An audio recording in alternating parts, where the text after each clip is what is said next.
Alright, so back with another episode finally. Took a while to get to this one. I was closing in on it back in the spring, but then restrictions with the virus eased up, so we were able to start looking after groups again.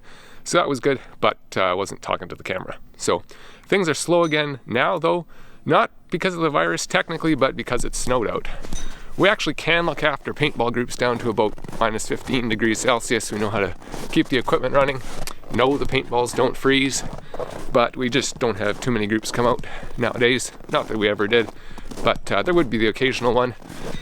People would get all dressed up in white coveralls and they'd dive into snowbanks and they're getting shot at, and nobody ever complained about cold toes, and everybody had better posture and straighter teeth and they were stronger, and nobody was nearsighted. Okay, I'm getting inside.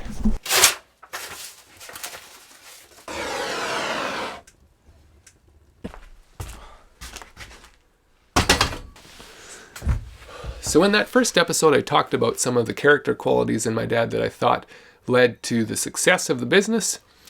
The purpose of this episode is just a bit of a disclaimer to acknowledge that even if you have all the DIY skills and the perseverance and you're looking to start a paintball or airsoft or laser tag field, that might not be enough. So if you think of the idea of luck and its definition as being where preparation meets opportunity, my dad had to prepare himself, of course, but then the opportunity needed to be there as well, which it was. I think there were a lot of technological things that had been developing leading up to 98, as well as social things, in my opinion, that just made it the right time. So later in this episode, I'll give my thoughts on whether I think the opportunity is still there now if you're thinking about starting a field. But before I do that, maybe it's useful to go back to 98 again and look at the context of our situation in a way that's a little bit bigger than just my dad, and that'll help to create a framework for thinking about now. So not to go on forever about family history, but Dad's grandparents were pioneers here on the prairies, breaking the land to produce crops, building houses, digging wells. Great-grandpa was just a short little fellow. This is him right here. He was 5'2", but he would dig wells during the winter, the deepest of which was 90 feet, I guess. If some dirt fell out of the bucket while it was being hauled up by horses, you'd take your spade and you'd stick it into the wall, apparently, and then get your head under there. And then you could just keep digging afterwards. So, hardier people back then. Anyways, digging wells, buying and caring for animals, and then machinery. I don't know that they were uniquely successful farmers, but hard work usually pays off to some degree, I think. And then the value that had been generated was passed on to Dad, and he decided to convert that value into this acreage, into time and money to build a workshop, and then to outfit that shop with tools. Basically what I'm saying is if Dad had had to buy or rent this land to start with, it would have been a lot tougher to get going. So a lot of credit needs to go to those previous generations and their hard work. Then there's all the technological stuff leading up to 98 that allowed paintball to even be a thing in the first place. Start with the markers. Air guns go back to the 1500s, I guess. A dude on the internet said, who sounded like he knew what he was talking about. The Girardoni air rifle was a thing, though, back in the late 1700s. Lewis and Clark had one on their expedition. Even if it's not until the late 1800s that air rifles really start kind of coming into their own, people have been working on storing energy in a compressed gas form, as opposed to a chemical form that you ignite, for way longer than I'd thought. A more recent advancement, and one maybe more central to making paintball possible, were the advancements in mechanical and chemical engineering. I'm thinking specifically of Robert Pauli Scheer of pharmaceutical fame, and the rotary dye encapsulation machine which he invented in a workshop in the basement of his parents' home in Detroit when he was 25, and for which he filed a patent on in 1931, which basically made pills possible though, and of course ultimately paintballs. GI Sportz has a good video on this, the best one I found on the internet, link in the description. Inexpensive masks, plastic forming and molding probably fits in there somehow as well. People probably wouldn't have kept playing paintball. They might not have had much staying power if people were wearing safety glasses still and were losing eyes all the time when they played. And then you have the social conditions that made paintball appealing to people. Paintball had already been a thing for 17 years before we got into the game, but I don't think it had really hit its stride at that point. From the stats I could find, it wasn't until 2007 or so that the industry peaked as a whole. And this maybe sounds ironic to say, but I think it may have helped the sport when Saving Private Ryan came out in 98, followed up 3 years later by the Band of Brothers series.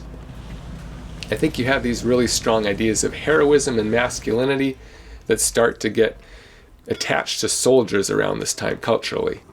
And then the first Call of Duty video game comes out shortly after that in 2003, and it borrows pretty heavily from both of those films in terms of scenes you get to act out in virtual form. And since then, the pace of films and video games that deal with combat hasn't really slowed down. I think it's just moved forward for the most part chronologically with the conflicts that get simulated. Did these influence young men's real-world interests, though? You know, you play the video game or you watch the movie, and then maybe you wonder how you'd measure up in real life. Maybe you have the emergence of small arms combat specifically as a sort of a symbol of masculinity emerge about that time. I don't know if it had an effect.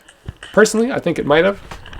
And I don't know that Tom Hanks and Steven Spielberg were trying to glorify war either. I think they were just trying to honor people who'd shown selflessness and a willingness to serve their country. These traits attach really strongly to that iconic picture of the soldier, though, maybe more strongly than they do to other public service roles. And as a business, I can't say we haven't been complicit with the whole pop culturalization of combat either. We have a game we played called Scrap Hawk Down, where one team needs to rescue a dummy from a downed helicopter. Maybe this whole topic needs its own treatment as far as like an ethics episode. I'll think about that in the future. Anyways, all of this is just speculation, but when putting together this episode, these social factors did come to mind as things that might have made it a good time to start a paintball field back in '98. And so in acknowledging all the little factors that are outside one's control, it also seems fitting, and I don't mean to turn this channel into an evangelizing tool, but there have been a lot of little things that have worked out with this business over the years that it seems right to me to acknowledge our Creator, the God of Abraham, Isaac, and Jacob, for kind of having a hand in the success of this too. There were a lot of little things that worked out that weren't down to our brilliance or planning, and it didn't seem complete to me either to sum up the whole experience simply as my dad's preparation or historical opportunity. So I'll just leave it at that. Transitioning back to the topic of warfare simulation sports.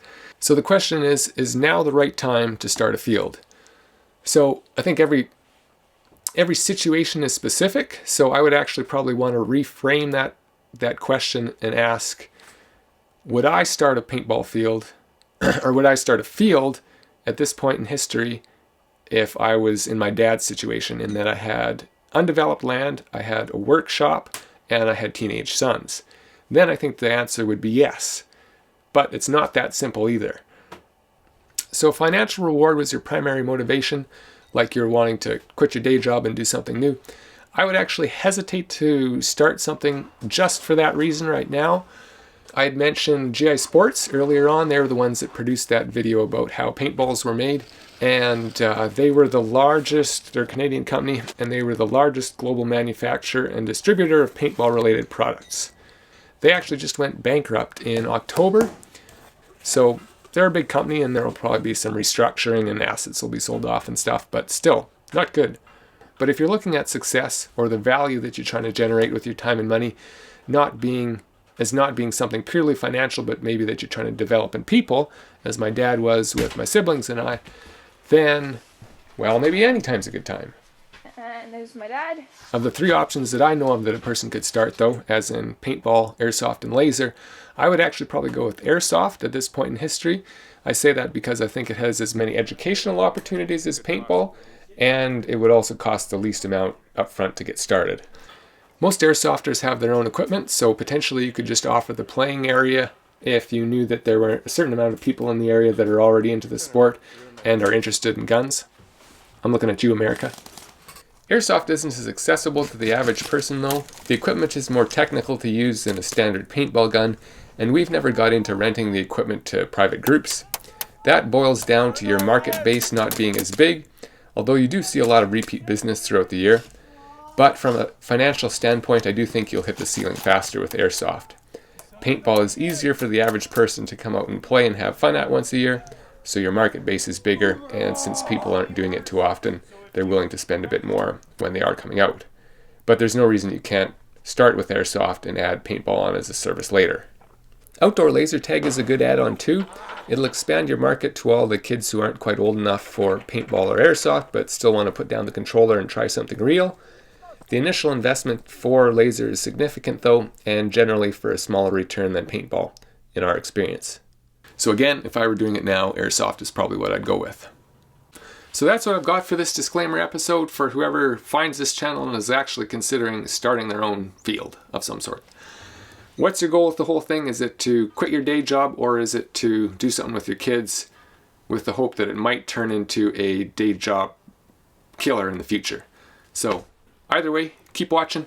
Next episode will be something along the lines of how to lay out a playing field, probably. The things we got right in the initial years here just by accident, and then the things that we got wrong that clients suffered for. So stay tuned.